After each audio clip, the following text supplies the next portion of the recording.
We're going to take you live now to Darwin, where a government-chartered Qantas flight is touching down with around 170 Australians from the Diamond Princess cruise ship. At least 542 people linked to the Diamond Princess have caught coronavirus, making it the largest epicentre for the virus outside of China itself.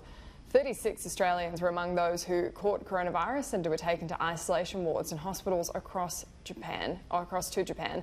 Those on board this Qantas plane will now spend 14 days in isolation at the Howard Springs facility, where other evacuees from Wuhan are also being kept. Let's get some more details from our reporter, Matt Cunningham.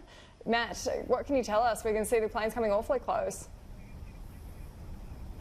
That's right. I mean, this, of course, Annalise, marks the end of what no doubt has been a traumatic couple of weeks for those Australians who've been aboard the Diamond Princess cruise ship. As we see this plane now, it's just about to land at Darwin Airport. It took off just after 1 a.m. local time, but we are seeing it coming into land at the Darwin Airport.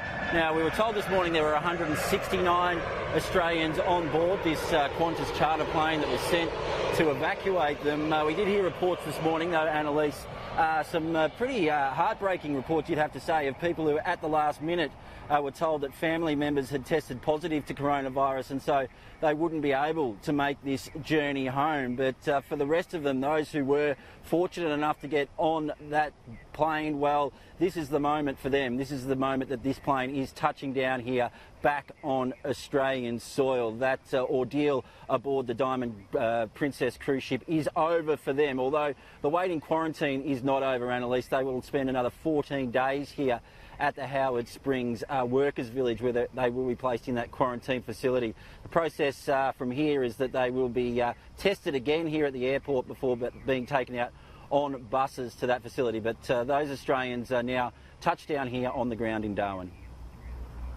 Tell you what, that'd be a big relief, you think, of those people after being trapped in those tiny cruise ship cabins to breathe in some fresh Darwin air. I know you've been covering this really extensively throughout at least the last week, if not before.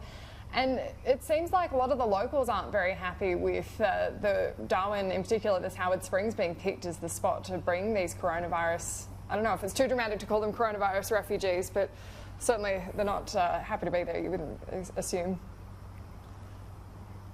Look, Annalise, I think there was certainly some concern early in the piece, and I think that was because the decision to use this Howard Springs facility came so quickly. Of course, you know, we know that the Christmas Island facility was being used at first, but then obviously we came to the decision that this Christmas Island facility would be used, and so I think that was why there was some of that concern. It particularly came from parents who were nearby the Good Shepherd Lutheran School, which is right next to that facility. So those parents had some concerns early on. I think most of those fears have been allayed. There were at first 70-odd parents who kept their children home. That number had reduced to 3 by yesterday, so some of those fears being certainly allayed. But there is some concern still in the community. I think this particular plane that has brought these people in, we think will have a higher risk of people actually contracting or having contracted the coronavirus. We saw the case of that Melbourne family where one of their family members was found to have the virus just before the plane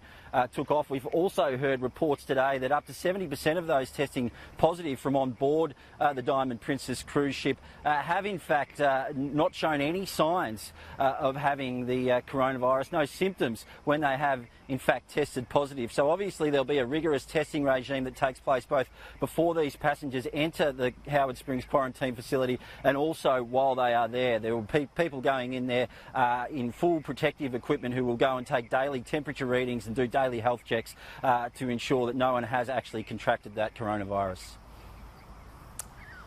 Matt Cunningham, master multitasker, thank you for your time there and getting us those live pictures of the plane landing in Darwin.